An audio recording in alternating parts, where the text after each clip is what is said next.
I bring you special greetings here on the Pan-African Drive. Of course, it remains a platform that is meant to inspire and motivate the current generation of young Africans in the actualization of their respective dreams, preaching the message of peace and national unity, as well as revitalizing the Africanization policy that speaks about good governance, social justice, democracy, human rights, and most importantly, the African unity. And for today's edition of the Pan-African Drive, we are very privileged to be hosting a political scientist, a man who has crafted a niche for himself in the area of classroom management. But we'll take our first break, and once we return, I introduce you to my guest. Or should I say introduce my guest to you? We'll take our break. I'll get back to you shortly. Scan the QR code and register on My Officer app, and boom, you get 1 GB free instantly.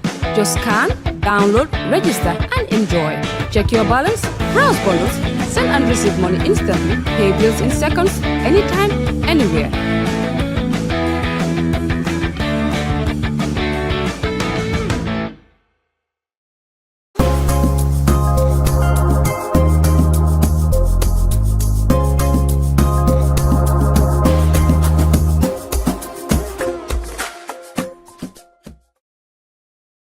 Welcome back from that short break. Like I said, it remains a Pan-African Drive, and with me, Tony Michael Howard, CPO near Socrates. We are here today again to speak with you on what I call the resultant effects of war and insecurity on the socio-economic development of our one continent, Africa. And I am with, like I said, a political scientist and classroom lecturer in Mr. Bidan Guy, who is seated with me right now. Should I say greetings and welcome to the show for the second time. It's an honor having you here today, sir. Thank you so much, Tony. It's really great to be here. I remember being here some times back, maybe 3 months back. It's a show that I really enjoy a lot, whether I'm here or the guests that you always invite across Africa. So it's an honor to be here today. Okay, that's from the house's mouth. It's an honor to be here today. Very humbling from him, a man who got a very massive head on his shoulders in the world of academia. You don't see people like that most times. You know, ego steps in, but for him, he's a very humble young man who's doing so well in enlightening the minds of all young Gambians, not just young Gambians, Africans and other people across other parts of the world. You were just in Nairobi, Kenya. Just before we delve quickly into the topic, drive me through on your mention to Nairobi, Kenya. What was it about? Is it a surprise? No, it wasn't. I think I was so happy to be in Nairobi, in East Africa, for the first time, to attend a high-level dialogue on electoral dispute resolution organized by ISA. It was a very great opportunity. I myself, as a young academician, sitting together with judges and magistrates, prominent judges in the Supreme Court, so from Kenya to South Africa, but also meeting with professionals across Africa, I can say, was really eye-opening for me, but also discussing the future of electoral governance in Africa, especially ideal system, election dispute resolution, is really something that was very interesting because elections are dynamics. Of course. They do come every time. And we have seen how post-electoral violence have really caused massive havoc across several quarters of Africa, be it in Kenya, during the 2007 general elections, but also in the Gambia here, after the 2016 presidential elections, but likewise electoral violence in our neighbors across, as well as other parts of Africa. So it was a really eye-opening for me to be there, to learn from the very best, but also share my perspective around ideal in Africa, electoral dispute resolution. So it was a really great adventure. Although not an easy journey from West Africa to East Africa because of the lack of regional integration across Africa. It is easier to travel to other regions of the world than doing so in Africa, which still tells us that there is a lot of things to be done. A lot of work to be done. A lot of work to be done from our government and from our people. One of the reasons we are seated here today on the Pan-African Drive. Yeah. That's great, dear, from you. Wars in the Congo, in the Central African Republic, insecurity in Nigeria, in the Sahel states as well, rumors of wars, scenarios, bad governance that are triggering potential wars in several quarters of the African continent. To what extent are all of these stories, to what extent do they have a negative trickle-down effect on the projection of Africa's future as a continent and with the aspirations of becoming united? How does this thing, how do wars and rumors of wars and insecurity undermine the credibility or the enhancement of Africa's development? I think part of the African story is tainted by the advent of war, endless war. War that have claimed the lives of millions of Africans over the years. Right before independence and post-independent as well. And when we analyze the factors, the resultant effects of war, or the reason why conflicts or violent conflicts happens in Africa, we have a turbulent history, no doubt, whether it be during colonialism and the fight for self-determination, liberation, which was not handed to us on a silver platter. Not at all. But it was as a result of years of a struggle by nationalist leaders, those who wanted to bring about political, economic, and social independence across Africa. So many people were killed. Of course. Life were ravaged from the decade war in Algeria in their pursuit of independence to the war in Angola, in Mozambique, and then in Guinea-Bissau, because the Portuguese were reluctant to grant independence to their colonies. Of course. But likewise, wars were also fought across Africa in order to liberate themselves. But then the challenge was post-independent, building the African state. We realized that that was not easy because, one, we inherited colonial governments. And as a result, the political system that was also in place mirrored that of the colonialists, of course, where you have elites in power. Issues around exclusionary politics, therefore. Contestation for political legitimacy. Competing for scarce resources were issues that mostly precipitated post-colonial violence in Africa. Because the legitimacy of governments were contested. Okay. Be it in the Democratic Republic of Congo, from what many will describe as a kleptomaniac governance presided over Mobutu Sese Seko after the killing of Patrice Lumumba, was alleged to have been killed by the CIA or Western, through Western support. As a result, therefore, issues around legitimacy, rightful rulers in place, whether governments were recognized by the people or not becomes an issue, especially in a multicultural or multi-ethnic or multidimensional societies like that of Africa, where issues around political identity, people wanting to belong, to be recognized in a given political system, was virtually absent in some instances. Okay. And as a result, groups also started to demand for recognition, for identity, because the building of the state post-independent was a client-patron relationship, whereas politics was built along ethnic lines, or a client-patron in a sense that the state has the voters as their client.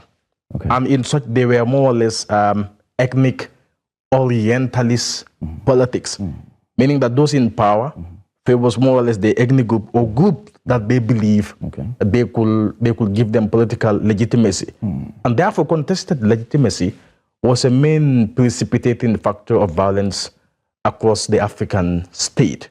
But when we go deeper, we can explore more on these nuances and try to understand other perspectives. Why is it that several years after the independence and we've got massive intellectuals across several quarters of the continent, people have preached for our liberty and independence? Why is it that we've not been able to manage these wars, this conflict, even though we've understand the root causes of these events across the continent of Africa with massive intellectuals all over the place? Why we here? Are we not patriots enough, or are we having good people in bad positions, or are we being guided as a continent and people? What's wrong with us? One can say that it is multifaceted and multidimensional. But have you simplified that a bit for those watching you? Yes. Yeah. Conflicts in Africa are not just mere political crisis. That aligns well with Professor Saka's statement the last time. Is corroborated very well. Go ahead, sir. There are economic crises, economic grievances, social contestations. But in order to answer the question that you asked, at post-independent, first generation leaders thought that they have the solutions to our problem, and therefore many of them believe in the principles of African socialism, or socialism as an ideological doctrine. But not only that, most of them also adopted a one-party state. One-party state in the sense that they wanted to build political unity. Unity among Africans, or unity among the African people. Because multi-party politics, according to the likes of Nkrumah and Julius Nyerere of Tanzania, Ahmed Sekou Touré of Guinea, was going to bring about political division. Because when multi-party politics exists, there is power contestation. And when people contest for political power, conflict is bound to arise. Do you subscribe? And as a result, they adopted. I do not subscribe to one-party authoritarianism. I'm just trying to lay the foundation as to why violence followed and subsequently. This was their belief, their thinking, which many will say hold a lot of sense. In the sense that in one-party states, everybody becomes part of the political system. And there's nothing like political pluralism and so on. And as a result, it will be easy to build one common governance system or one political direction under a one political authority, rather than having power being contested across. Some will even argue today that multi-party democracy is one of the major precipitation of violence across Africa. That is a debate for another time. But this clearly was not able to bring about political unity in Africa. Instead, what we had was immediate post-independent violence, conflicts, contestations of legitimacy, contestation of political power. But this was also coupled with the fact that poverty, people try to underestimate it or minimize it. When there's scarcity of resources, people are bound to agitate. I agree.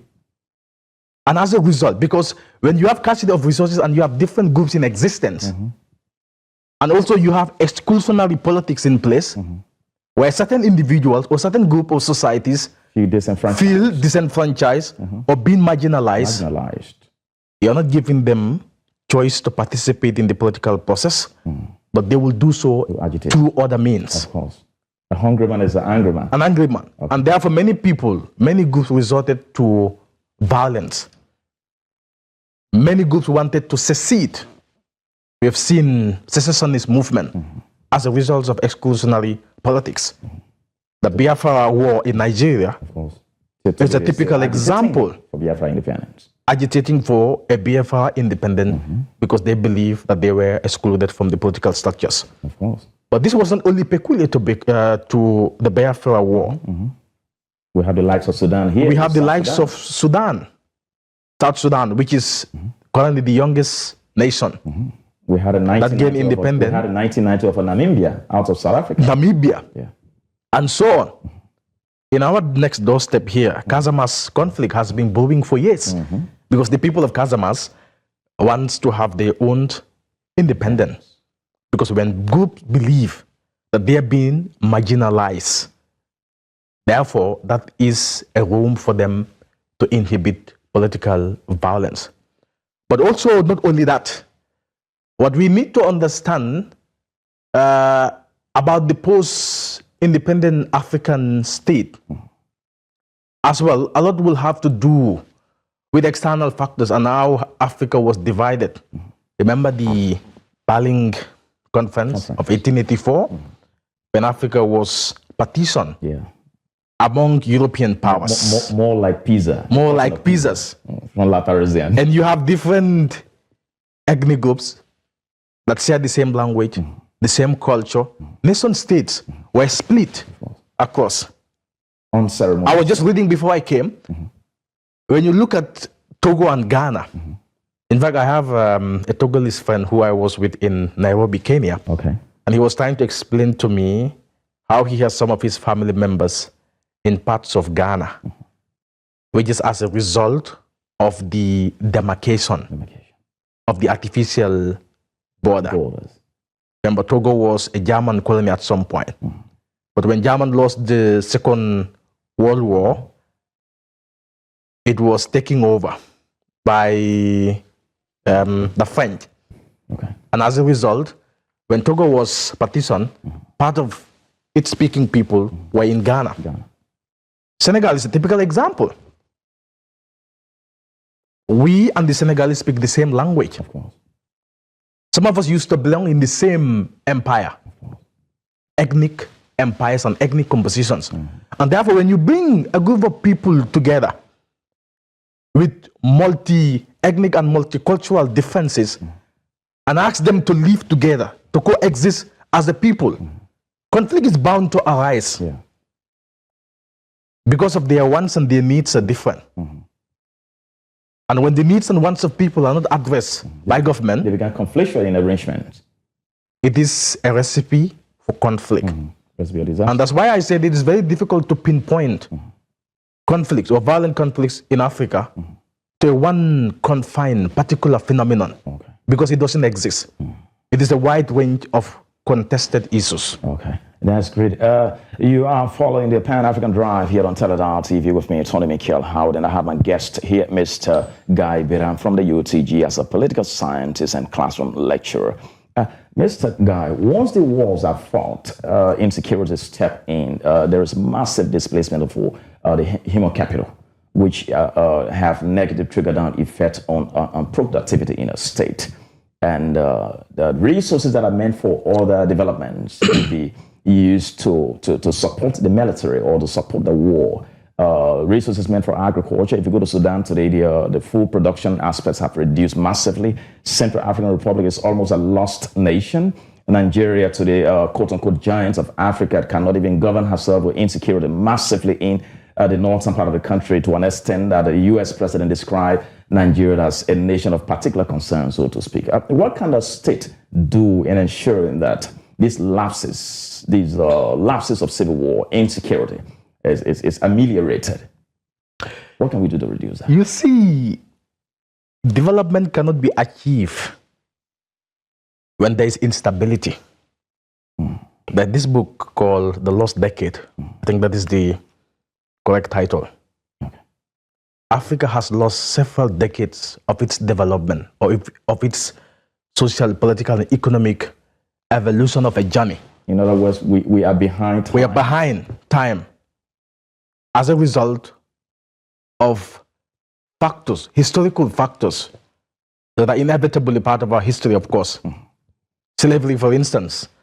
A former Gambian president would say 400 years of slavery across the African continent, in which we were under a civilization that was interrupted by slavery per se. And my argument has always been, if there was no external contact between Africa and the Europeans or the outside world, our civilization was bound to continue uninterrupted. And as a result, we were bound to reach a level of social, political, scientific, and economic development because we have empires and kingdoms. We have trades among ourselves. The kingdom of Dahomey was one of the most prosperous kingdoms in West Africa, as history has recorded. The Akan people, the Manding Empire. So our development was interrupted, pre-colonialism, but even more so in post-colonial adventure. Because of war in the Democratic Republic of Congo, war in Central African Republic, war in Libya, war in the Casamas region, interstate conflict, interstate conflicts, conflicts between Morocco and Algeria, Cameroon and Nigeria. This minute, there are military personnel from Guinea-Conakry at the border that links Guinea with Liberia. Yes. Our military personnel are struggling over the piece of land, where the other state claiming this and that. But thank God in that context, at least Guinea, Liberia, and Sierra Leone have recently agreed to promote dialogue and solve or ameliorate or bring a panacea to their problem, which is something that we obviously welcome because our problems are something that are solvable by Africans. But with this preoccupation of war and violence over the years, coupled with inept political leadership, coupled with massive unemployment, poverty, scarcity of resources in some parts of the Africa. Some parts are filthily rich, no doubt about that. But when you have all this preoccupation with political disunity, obviously it will be very difficult to achieve certain level of economic stability or economic growth and development, which we have seen over the years. And this problem in Africa is peculiar. Across all African continent, it seems. Some countries might be somehow stable politically and economically, but when you screen or when you put Africa's economic development on a microscopic view, you realize that we're still stagnated compared to the rest of the world. Therefore, we need to start looking inwards as to how we address these challenges, these decade-long challenges across Africa, in terms of building a better future for ourselves, building stable political organizations. Looking inward, drive us through that. Give us a roadmap of looking inward in terms of a solution to the African conflict. What can the state do looking inwardly? But if you observe recently, the world is changing, isn't it? I want to agree with you. And as a result, we're heading towards very dangerous time or uncharted territory as far as global politics is concerned. Maybe we'll come to that later. Yeah. The wars that are happening globally. We're going to come there. And how international relation is reshaping, how countries are starting to look inwards for their own solutions and their own problem. Security, yeah. We know that as a result of globalization, Africa is connected, or the world is connected, the world economy is connected. Of course. But for far too long, since independence, it has been crisis upon crisis in Africa. There hasn't been a single external panacea-driven reaction to our problems. When we have regional organization and REX, we have the African Union, we have the ECOWAS, we have the IGAD. Somebody says these SADC. institutions are just paper organizations. SADC. Yeah. One can say they're paper organization, but for the fact that they exist is something that we can leverage to try to bring about political unity in Africa, addressing these crises or tackling them head on. I still believe that we can solve our problem. We have some of the richest countries in the world. They're blessed with mineral and natural resources across Africa, from Congo the gold heavens in Ghana, in Burkina Faso, in Nigeria. So this idea of a resource cost in Africa is a myth that we need to challenge. Look at the countries in the Middle East, especially the Gulf states, and how rapidly they were able to develop with the resources that they have. Why are we not able to do so? Africa is not the only victim of colonialism. Other countries were colonized. Other countries experienced. India was colonized. Latin American countries were colonized. So at some point, we have to stop this idea of victimhood or blaming ourselves. And take responsibility. I'm part of one Pan-African network where we discuss a lot issues around African politics. And one Ghanaian was giving a recount of when he visited South Africa. He used to live in South Africa. And the contrasting view that he saw between Cape Town and Johannesburg. Why? Cape Town is under a white rule. I think it's controlled by the DA, the mayor or something like that. But then in Johannesburg, it's also under an ANC governance. He was trying to compare how Cape Town was able to transform, and Johannesburg is retrogressing backward. That was not the struggle that the ANC fought for. In fact, their struggle was to bring about socio-political and economic development among black people, to ensure that there is not only political freedom, but there was also economic freedom. Of course. The blame, therefore, is ourselves in a political leadership that we have across Africa.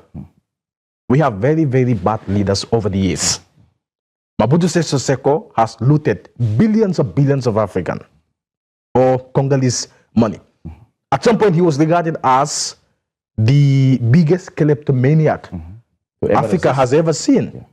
We have corrupt leaders in the Central African Republic, in Jade Bedel Bokassa. Femi Abacha of Nigeria has been accused of looting billions of dollars. Most of the cash still in Yahya Jammeh of the Gambia has been accused of looting billions of dollars. So instead of leaders focusing on the welfare of African state, building a welfare state through a developmental state model, we focus on what? Personality aggrandizement, self-enrichment, which has been the problem across Africa. If you look at countries like the East Asian tigers, they call them East Asian tigers because of their quick, rapid development. Countries like Japan, Singapore, South Korea, Taiwan. These are countries that were in the same predicaments with African countries. But why? They have found a way of shaping their own political destiny, and Africa must also find a way of shaping our own political destiny, because it has been proven time without numbers that other countries who were subjected under the same colonial dominance and imperialism are able to extricate themselves from the debilitating and exasperating nature of poverty that they have faced. We can also do it, but we need desirable leaders that can do so. Are you hopeful and confident of a better Africa? As a Pan-African, I have to be hopeful. Hope is the only thing that we have. What practical evidence can you point out as justification to validate your argument that you're very hopeful after, aside from just being a mere Pan-African? What are tangible evidence you can point out? The young generation. You know, when you look at the young generation of Africans, you see belief, you see hope. We're not thinking the same way as our ancestors and our forefathers were thinking, or we're not thinking the same way as our previous or current political leaders are thinking. The Gen Z in Africa has a different view about Africa, where we want to position or situate ourselves politically and economically moving forward. And therefore, like I reiterated during my last conversation with you, The future lies in the hands of Africans, in the hands of young people. We have to believe that change can be achieved. It doesn't come overnight. And therefore, we have to break these cycles of poverty and domination that is currently in Africa. We have to maximize our resources to our own benefits, to our own advantage. We must build a conscious generation of selfless leaders, leaders that are not there to enlarge or to enrich themselves, but leaders that are there to ensure that there is social, political, and economic development or growth across Africa. Mr. Guy, I love the fact that you're very confident and hopeful about our one continent and its social, political, and economic stability. But as a political scientist, an intellectual of a very high pedigree, how do you reconcile your hope and conviction about an Africa when institutions, organizations that are tasked with the responsibility for settling disputes and conflict on the continent? Because if you read, as a political scientist, international relations, you realize that one of the greatest responsibilities, if not the greatest, of any government is the security and survival of its citizens. How do you reconcile your hope and conviction of Africa when, of course, these institutions that steer the affairs of African affairs, like the ECOWAS, the SADC, the AU, they are partly sponsored by external institutions like the European Union and the United Nations, so to speak? How would they be able to stand the ground without being a filter or infiltrator into when it comes to execution of the functions on our continent, so that our young people lives are revived, so that our continent is socially, economically independent and free? How do you reconcile that with your hope and conviction about Africa? You see, when we talk about independence, people take it lightly. Who is independent? There was the time I was making a claim on my WhatsApp that only few countries in the world are independent that can claim total sovereignty and independence. And these are countries with nuclear weapons. Those that can act for themselves, decide for themselves, without any external or internal interference of their domestic affairs. Those who have their destiny in their hands. But independence in Africa needs to be giving a rethink. We need to reconfigure the concept of independence in Africa. What does it truly mean to be independent? We have countries, regional blocs like ECOWAS and so on, receiving support from external sources and funding. When we have African member states sometimes refusing to pay their dues or their inability to pay their dues to these membership organizations, challenges therefore do exist. We're not here to sugarcoat anything. We can't or to have this utopian view that everything is in order in Africa. No, that is not the case. We have challenges, very serious challenges that do exist. But what is fundamentally important is for Africa to have the ability to build a governance system or structures in place, institutions in place that are capable of defending themselves, that are capable of steering their own affairs without needing handouts or subventions from foreign powers. In the field of international relations, the primary interest of states is their interest and not the interest of the other. They are obsessed with maximizing their own interest, advancing their own interest. That is the reality of the nature from a realist perspective. That is how states behave in international relations. They advance their interests, they advance their agenda. They always go for win-win situation in terms of collaboration and so on. And today I was teaching the approaches to conflict resolution in Africa in my conflict prevention and peace building class, and we're discussing negotiation. And a very important line pop up. Okay. Win-win situation and win-lose situation. How we can address the question that you asked is to prioritize win-win situation in whatever endeavors that we do. Whether our international trading agreement with countries like China, with countries like the United States, or agreements with the European Union, they've always been one-sided. And as a result, Africa is always at the receiving end of not benefiting from its own resources, for instance. Look at our mineral resources and the sort of agreements that we sign with Western powers. We may not have the capability to extract our mineral and natural resources, but that doesn't mean that in the negotiating table, we should be compromised. We have to negotiate as inferiors. No. We must always go for win-win situation. As the French will call it, gagnant-gagnant. Like the countries in the Gulf are doing.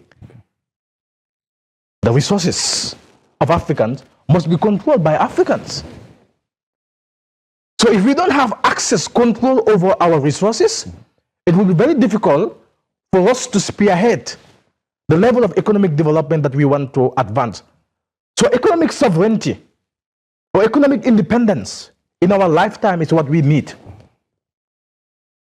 For far too long, we've been played by external forces, whether it was during colonialism or during the period of the Cold War faction.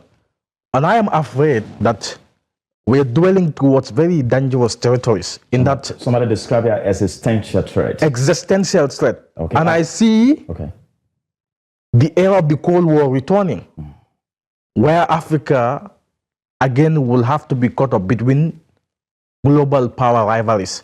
I'm going to hold you there shortly. This is the Pan-African Drive here. Be reminded that this edition of the Pan-African Drive is proudly sponsored by Africell, the best GSM service provider in the Gambia. We'll take our quick break, and once we return, we continue the conversation with Mr. Guy, political scientist and lecturer. You can now turn your loyalty points into data or voice bundles. Simply dial *772#, press 1 to check how many points you've got, press 2 to redeem those points. Recharge on AfriCell, buy credit on AfriMoney, buy cash power. Lord Efrek, you get points. Even when you redeem, your total points still stack up, giving you a chance to win one of 2 luxury AfriCell villas. AfriCell, 25 years of rewarding loyalty, and we're just getting started.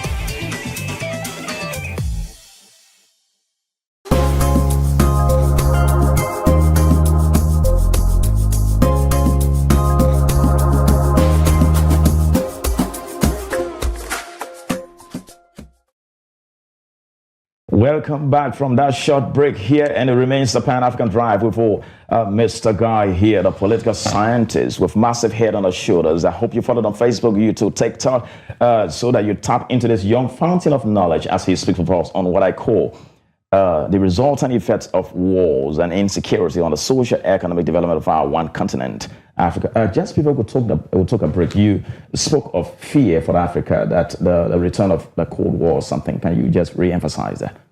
Yes, there is that fear. You spoke of existential threat. Yes. And right after independence, what imperialist powers did was to divide us by forcing us either to side with the West or to side with Russia and so on.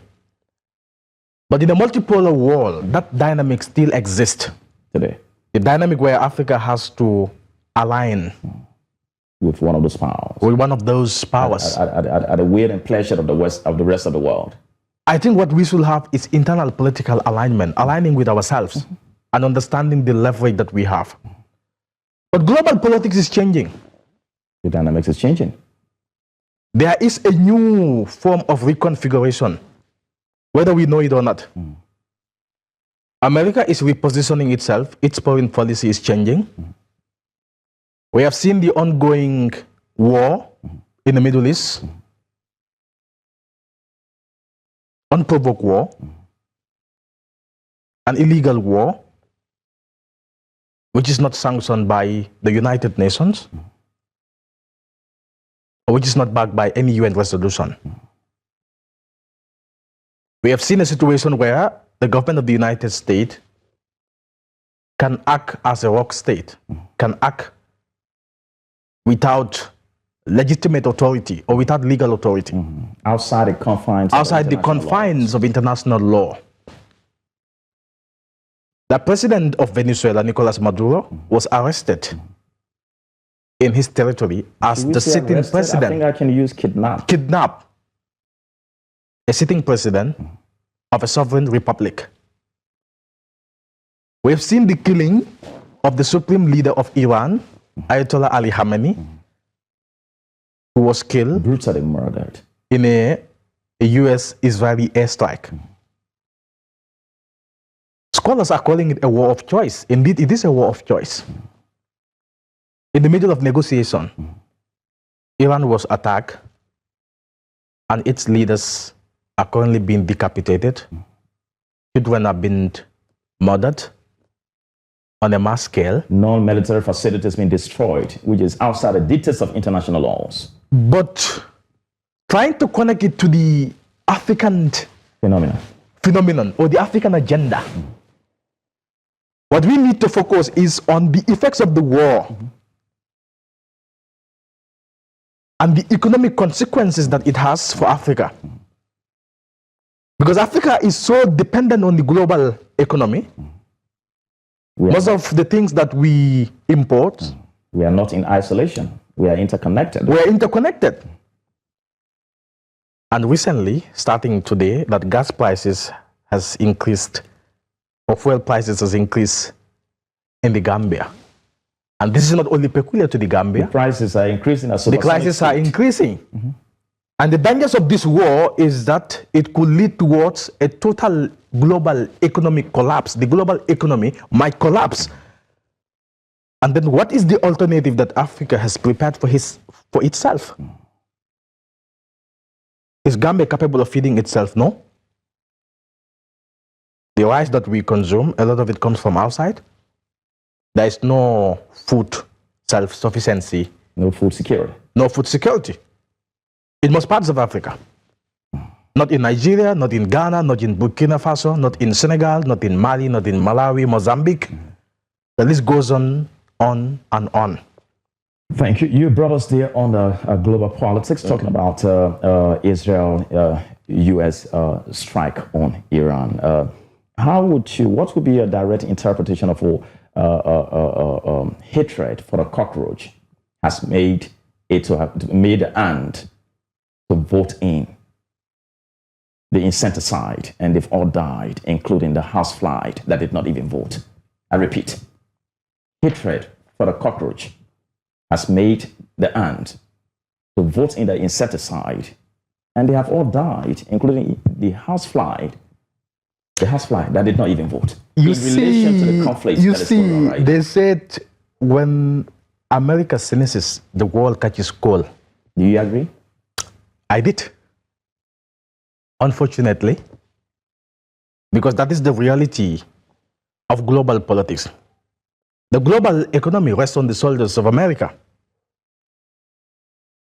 The currency that is being used globally is the dollar. When I was traveling to Kenya recently, I have to buy some dollars. That is how connected and that is how dominant the global economy is. If the war continues today in the Middle East and the Strait of Hormuz is closed indefinitely, it is going to affect the supply chain of global energy supply across. It's already affecting it though. Across the world. Because of the current inflationary exercise or effect that it has on Africa is overwhelming. Currently. Yes. The small bottle of gas that are normally bought for $300 it has overwhelmingly raised to, or rise, should I say, to 450. 450. But again, what is very important for us to realize is that the Strait of Hormuz is a transit point. But not only global fuel, no, or LNG, a lot of shipment pass through liquefied natural gas, but also fertilizers. Of course. Fertilizers that will help farmers, agricultural productivity. And without fertilizers, it's going to affect the global supply chain of food across the globe. That's why I said we are navigating towards very, very dangerous territories, and Africa does not seem to have solution for itself. Let's look at the fuel crisis. The Dangote refinery is one of the biggest in Africa. But that refinery alone is not enough to supply the energy consumption need of Nigeria, talk less of Africa. And recently I was listening to Dangote himself saying that, in fact, they're operating beyond capacity because of the demands that they're getting from other African countries. But what that will tell us is that we need to prioritize investment. African billionaires to invest in Africa, as Dangote has done. The African solution to the African problem. To the African problem. If we have hundreds of Dangotes without needing foreign investment in our critical sectors of the economy, perhaps we can help ameliorate the problem of fuel prices. Because if we maximize the resources that we have, the energy and the fuel resources that we have, trust me, we wouldn't need to rely on the global economy. It is going to be the opposite. So we have been suffering from lack of investment in critical sectors of our economy, which we must control, which must be under the control of the state to control our sovereign resources, our sovereign wealth, so that we can maximize this for better good. But also encourage trade among ourselves. We have 54 countries in Africa. Is it 54 or 55? And if you look at the level of internal trade in Africa, it's one of the lowest. One of the lowest. Our trading partners with China, with the European Union, is even more better in terms of returns than trading within ourselves. We have the African Continent Free Trade Agreement, which we must utilize. I think that's just by theory. It's not by means. There's no practical manifestation of that document. Yes, but again, it is a document that comes from the Supreme Regional Body, which is the African Union. And member states have pledged to do so. But again, you are right. In reality, even to do business with, it's non-existent. With our neighboring country, Senegal, for instance, from here to Senegal. Crossing from here to Senegal is a problem. It's a challenge. And therefore, these are the issues that we need to ameliorate. We need to distance ourselves from this egoistic or egocentric nature of our states and try to have a Pan-African vision, a Pan-African drive, where we try to find problems to our solution from an Africanist perspective. Nicholas Machiavelli in international relations says that the world is going to continuously being in a state of conflictual arrangements where greater powers will continue to invade on lesser powers. Would you want to subscribe to that very assertion by Nicholas Machiavelli, Italian philosopher, in today's contemporary politics, that greater powers will continue to invade on lesser powers? Let's use the U.S. as a case study. In the doctrines of international law, no state has the right to interfere within the domestic affairs of another country, but regardless of size. When you look at Machiavelli's statement, which is a very historic statement, the end justifies the means. For superpowers, the end justifies the means for them. You know the reason why I said we're dwelling in very dangerous territories nowadays? The manner in which the United States is operating is concerning for the world order or the global order. Because if the United States is capable of invading powerful countries like Iran, not just powerful, independent countries in Iran and Venezuela, how many countries has Donald Trump attacked or bomb since he came to power for his second term. He bombed Nigeria, Yemen is bombed, Iran is bombed, Venezuela is bombed, Syria is bombed. Nigeria in Africa was also bombed recently under the invitation of the Nigerian government. It's another shame. What that tells you is that imperialism still continues to persist. Doesn't Nigeria have the military capability to secure herself, to bring to an end the conflict arrangement in the northern part of the country, that it has to take the United States to be a helping hand? Is that not a shame, sir? Apparently they don't. I have been reading a little bit about non-state actors recently. When I came across Al-Shabaab, which is operating in East Africa, in Somalia, Kenya.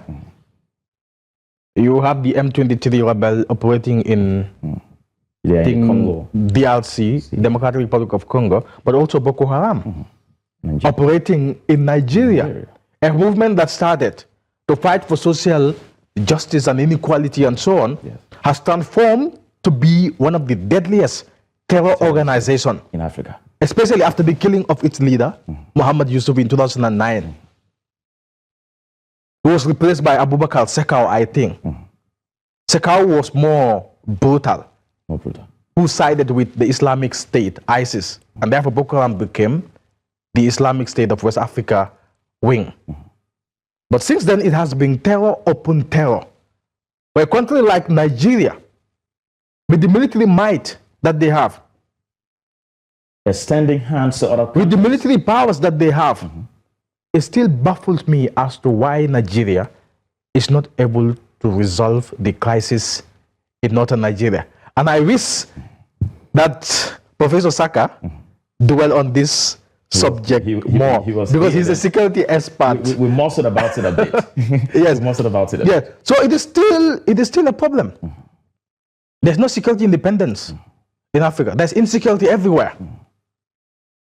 So Africa is sitting on a fragile security landscape where you have conflicts in the Sahel. You have the Jinim operating in the Sahel. Terror organization, which happens as a result of a spillover effect from the Libyan crisis, which was an externally provoked crisis, when NATO, together with the Americans, kill Muammar Gaddafi in Libya. Continue to rest. What happens? Rebellion spread across the Sahel, from Chad to other parts of Mali, Niger Republic as well, to Niger Republic, to Burkina Faso, to Benin. Terrorist attacks is more or less the order of the day across Sahelian state. The resultant effect is instability, loss of lives, but also the advent of military coups. All the countries that are unstable in the Sahel is experiencing military coup in one way or the other. There's a wave of military coup in those nations. Coups and counter coups in Burkina Faso. Mali is under a military rule. Isn't it? There was recently a coup attempt in Benin. Even Benin, which is a stable democracy.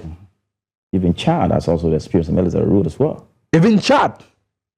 You have other leaders in democratic state also entrenching themselves. So I think it is very important to always try to connect the dots, to connect the resultant effects of conflicts on social, on economic development, and so on and so forth. Countries that are relatively stable in Africa do not have these kinds of problems that are persistent in sub-Saharan Africa.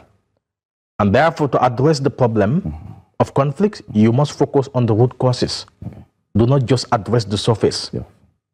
The underlying root causes, issues around exclusionary politics, unequitable distribution of resources, problems around unemployment, ethnic identity, ethnic marginalization, The focus should be on addressing the structural values or the structural causes of these conflicts, rather than just focusing on the level of the state. No. The disputants or the conflicting parties involved in this crisis across Africa must sit together through dialogue or through negotiation or through mediation and have conversation. And has conversation where everyone can bring their problems to the table. And therefore, we find a way of addressing these problems without segregation or biases. Mr. Guy, most of the points have corroborated well with what Professor Sackett at the time when he was here. Going forward, all of the arguments point to the issue of a governance structure of the African continent and how infiltrated our system is because we've not been able to maximize our potential as a continent by looking inwardly. And you spoke on the values of the current generation of young people. To what extent young people's participation in the current contemporary African politics is crucial to escaping from this existential threat that you speak of? How important are our involvements?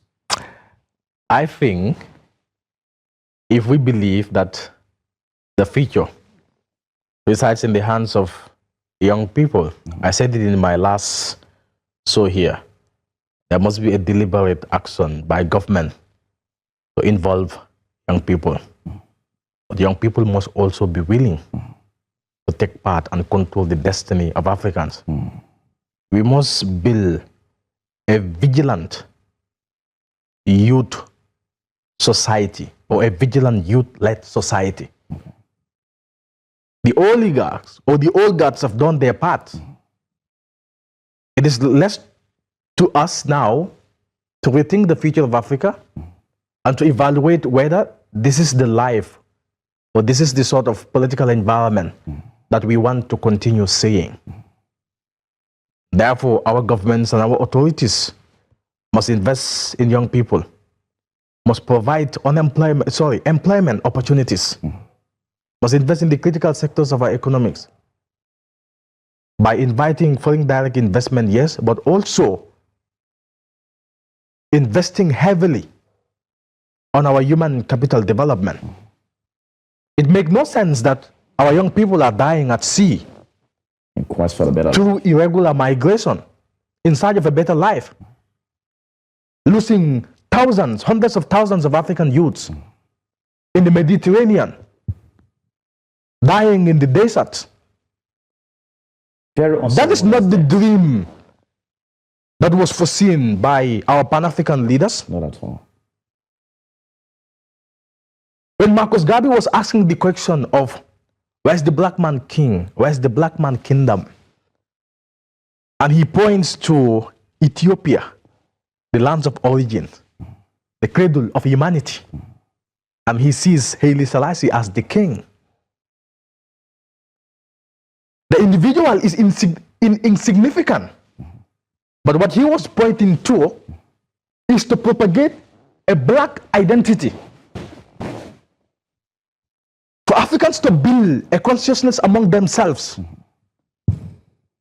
whereas our independence will be meaningful, and our independence will be devised through the mechanisms of African culture, of African tradition, of African political values and beliefs. But we do not seem to have these leaders anymore. And therefore it is fundamentally important to remind ourselves and to remind our people the level of consciousness, patriotism, good values that was embedded in those who struggle to liberate us. Looking at us from heaven, I think they will be so ashamed to see the current state of nature in Africa, where the social contract between the government and the people has been betrayed and undermined and hijacked by the elites. We're driving close to the end of this conversation here on the Pan-African Drive. It's a 1-hour ride, and it's been a beautiful experience of Mr. Guy. Mr. Guy, I need you to replicate this message to the Gambian people before coming back in English language.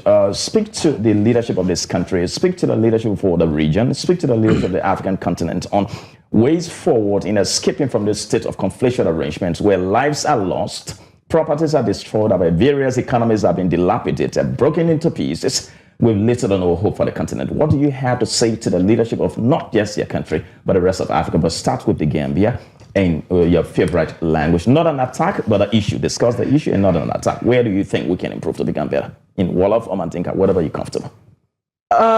Foog naa ne lu ma gis mooy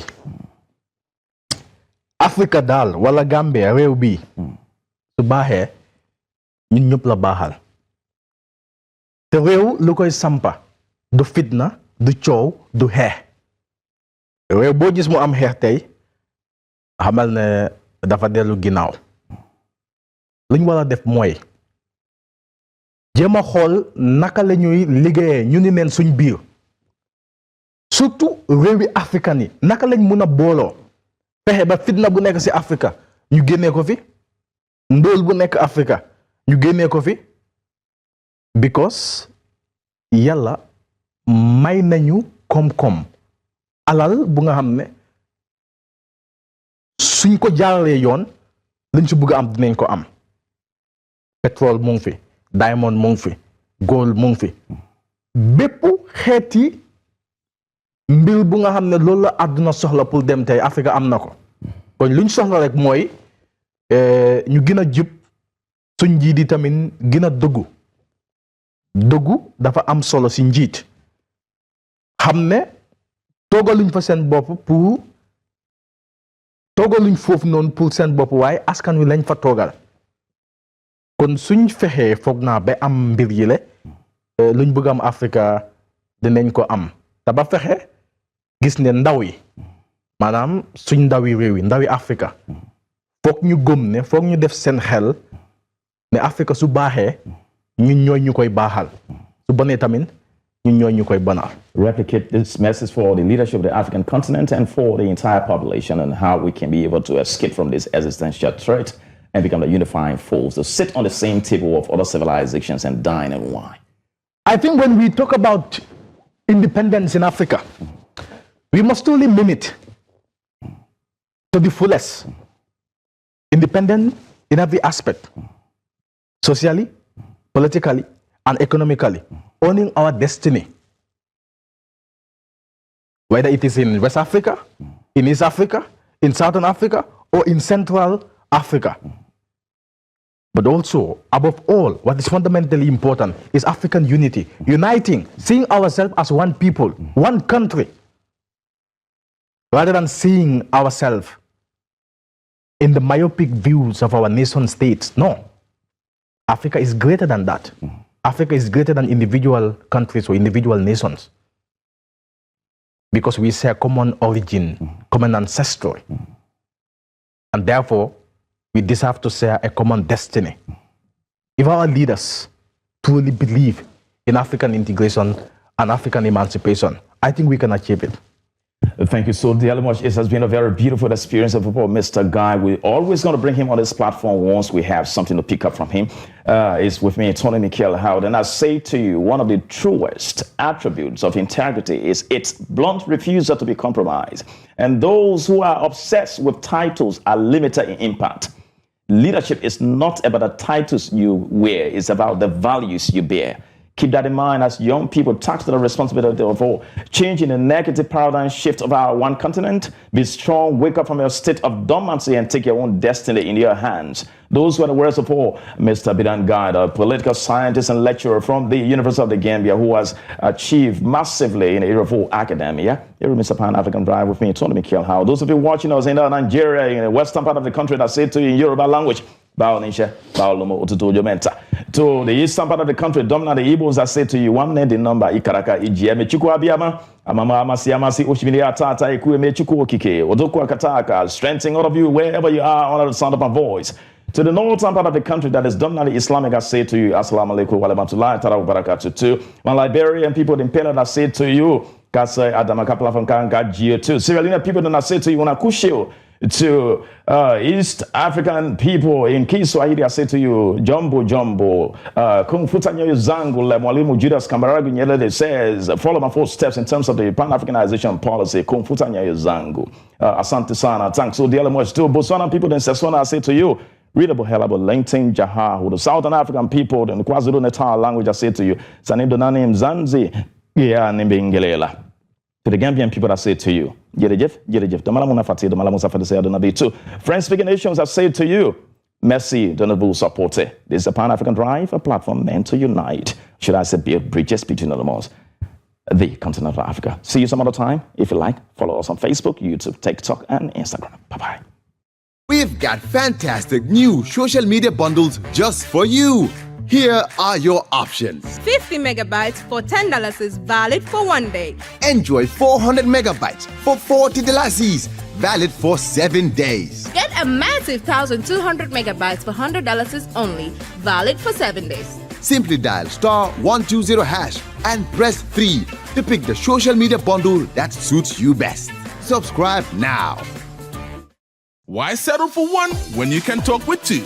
With the Africell TOK service. For just $99, you get a massive 1,200 minutes of talk time to share between your two favorite people. To activate, dial *135#, select your two Africell numbers, and you're locked in for a full month of conversations. Africell, connecting you to your peoples.